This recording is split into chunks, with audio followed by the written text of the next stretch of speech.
¿Sabías que hubo una biblioteca tan poderosa que se dice que si no se hubiera destruido, hoy ya habríamos colonizado Marte? Quédate hasta el final, porque te voy a contar cómo nació, qué contenía y sobre todo, por qué su destrucción fue una de las mayores tragedias intelectuales de la historia. Y sí, al final te cuento qué tenía de tan valioso que aún nos pesa no haberlo conservado. La historia comienza en el siglo III a.C., en Egipto, cuando el rey Ptolomeo I, sucesor de Alejandro Magno, tuvo una idea: crear un lugar que reuniera todo el conocimiento del mundo conocido. Sí, todo: medicina, astronomía, filosofía, poesía, matemáticas, historia, magia, hasta recetas de cocina. La Biblioteca de Alejandría no era una biblioteca común. Era una verdadera fábrica de sabiduría. Imagínate esto: barcos llegaban al puerto de Alejandría y por orden del gobierno, sus libros eran confiscados temporalmente, copiados por escribas expertos y luego devueltos. El original se quedaba en la biblioteca, sin pedir permiso. Eso provocó que el lugar creciera como ningún otro. Se calcula que llegó a tener entre 400.000 y 700.000 rollos de papiro.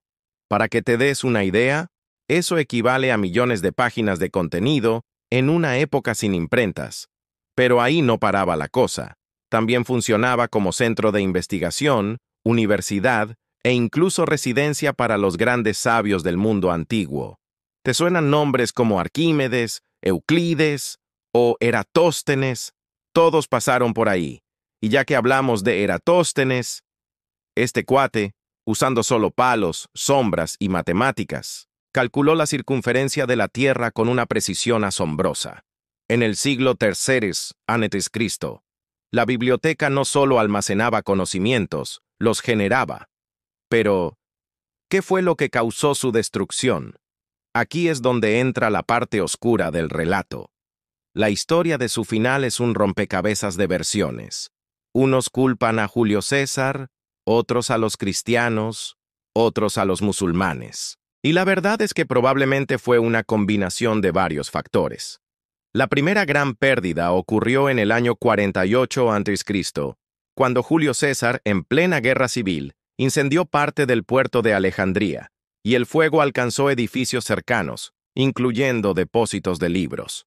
No fue el fin total, pero sí una herida grave. Después, en el siglo III d.C., durante conflictos internos del Imperio Romano, se volvió a atacar la ciudad, y otra parte del acervo se perdió. Más adelante, cuando el cristianismo se convirtió en religión oficial del imperio, se consideraron heréticos muchos de los textos que ahí se guardaban, y fueron destruidos. Finalmente, en el siglo VII, con la conquista musulmana de Egipto, se cuenta que el califa Omar dijo: si los libros contradicen el Corán, son peligrosos, y si lo confirman, son innecesarios.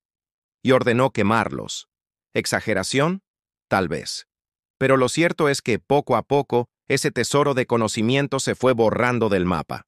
Y aquí viene el dato impactante que te prometí. Se cree que en esos manuscritos había información que se adelantaba cientos o incluso miles de años a su tiempo.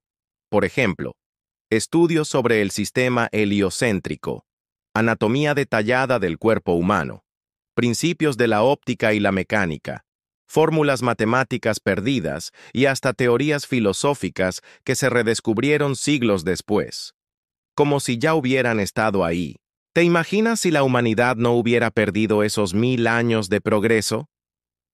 Muchos historiadores afirman que, de haberse conservado la Biblioteca de Alejandría, la revolución científica pudo haberse adelantado al menos 1000 años.